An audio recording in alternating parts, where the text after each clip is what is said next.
L'état naturel et sans effort, en fait, c'est ce qui est spontané, c'est ce qui est libre, c'est ce qui est déjà ici et maintenant, authentique, tel que c'est. Dès qu'il y a une modification de ça, c'est déjà autre chose. Du coup, l'écoute, elle est restreinte parce qu'on veut dire à la vie quoi faire. On veut se forcer, en fait, à avoir certains comportements, à ne pas faire ceci, à ne pas penser cela. Et c'est une vie sous pression, quoi.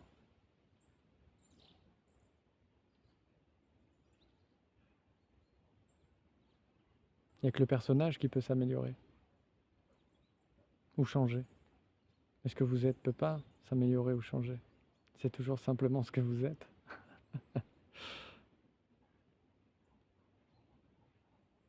Naturellement, si la vie elle est vécue depuis ce point spontané en fait, authentique, libre, direct, immédiat, ici et maintenant, il n'y a pas de question qui se pose à ce que les choses devraient être ou pas. C'est juste tel que c'est. Pas besoin de savoir comment, pas besoin de savoir pourquoi. Les pourquoi et les comment, c'est juste pour se raconter de belles histoires.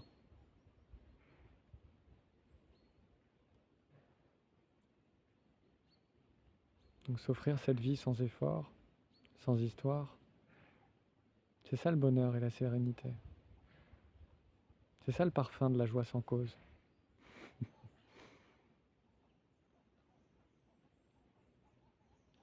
Donc, ne changez pas ce qui est.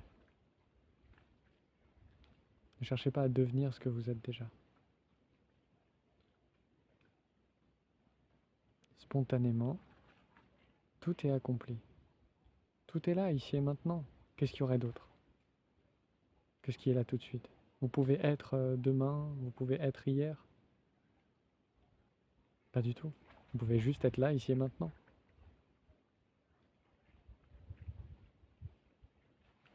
Ne choisissez pas du tout ce qui se passe. Vous ne choisissez pas du tout ce qui arrive. Ça se produit, tout simplement. Les pensées viennent et repartent. Les émotions viennent et repartent. Mais les émotions viennent de la pensée crue. Si vous arrêtez de croire que la pensée est vraie, solide, permanente, qu'elle existe vraiment comme une substance, comme s'il y avait vraiment quelqu'un là-bas, en dehors de ce que vous êtes, il y a quelqu'un ici qui est en train de le vivre et de le subir. Vous voyez? C'est cette distance, en fait, qui crée une forme de souffrance. De rendre ça solide, de rendre ça indépendant, alors que c'est complètement un et interdépendant. L'un n'existe pas sans l'autre. Et au-delà des polarités, vous êtes. Au cœur de tout ça, il y a cet amour, cette bienveillance, cette tendresse qui accueille déjà tout ce qui est tout ce qui est. Ne cherchez pas à devenir ce que vous êtes déjà. Vous êtes déjà ce que vous cherchez. Ne cherchez pas en dehors. Vous pouvez chercher en dehors puisque tous les objets sont ce que vous êtes. Mais cherchez d'abord en dedans, à la source même de l'expérience. La réponse à qui suis-je? La réponse à ce que vous êtes. Ce qui n'a pas bougé, au cœur de tout ce qui a été en mouvement. Qu'est-ce qui là tout de suite est immuable, immobile? Dans cette immobilité, il y a une tendresse, une chaleur, un accueil, une ouverture, un regard.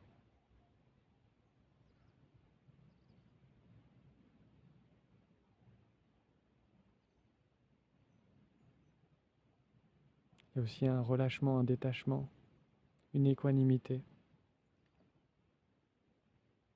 un calme. Mais tout ça, c'est que des expériences. Et vous n'êtes pas une expérience. Vous êtes ce qui permet à l'expérience d'être. Vous êtes l'espace pour le monde, vous êtes l'espace sur lequel se déploie l'état de veille, l'état du rêve et l'état de sommeil profond. Tout ça, ce sont des mouvements. Ce sont des mouvements, tout simplement.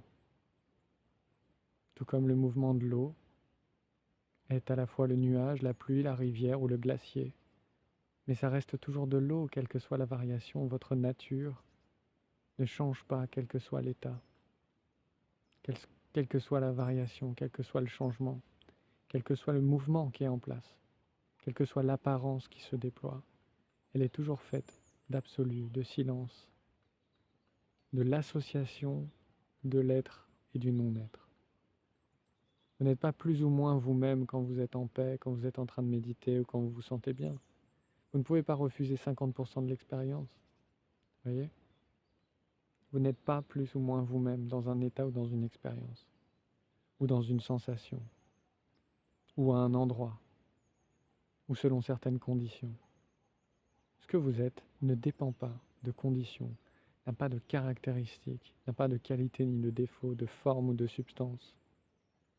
Et pourtant permet toutes les formes, toutes les substances, toutes les qualités et tous les défauts. Donc c'est juste cette danse, accepter cette grâce, cette harmonie telle qu'elle est, sans comment, sans pourquoi, sans commentaire, sans histoire. Laissez tout ça danser, danser, danser, danser, et vous embarquez dans la danse. Embarquez les mémoires, embarquez le futur, tout ce pourquoi on tient bon, tout ce pourquoi on a l'impression d'aller quelque part, de venir de quelque part, qui a un vécu, un sentiment d'exister, un sentiment d'individualité, un sentiment de quelqu'un, de personne. Et si vous êtes une personne, alors c'est qu'il n'y a personne. Ça dit bien son nom. Une personne, il n'y a personne. Il y a juste un nom, juste une pensée qui est crue comme étant solide. Et ça n'a pas de vraie substance, ça ne peut pas vous faire du mal. Vous êtes éternel, indestructible. Il y a une confiance en fait dans cette partie insaisissable de ce que vous êtes. Dans l'amour aussi sans limite qui peut s'exprimer. De comprendre que c'est toujours et encore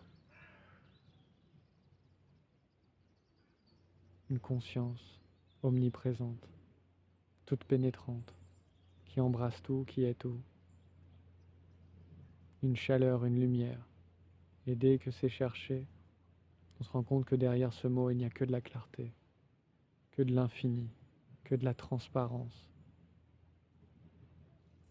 Et la beauté, c'est cette union, justement, de la clarté et de la lumière, de la sagesse et de l'amour, de l'être et du non-être, du soi et du non-soi, du relatif et de l'absolu, de la forme et de son vide, des apparences et de l'espace, des sons et du silence. Tout coexiste. La musique n'existe pas sans le silence et le silence n'existe pas sans musique. C'est toujours un.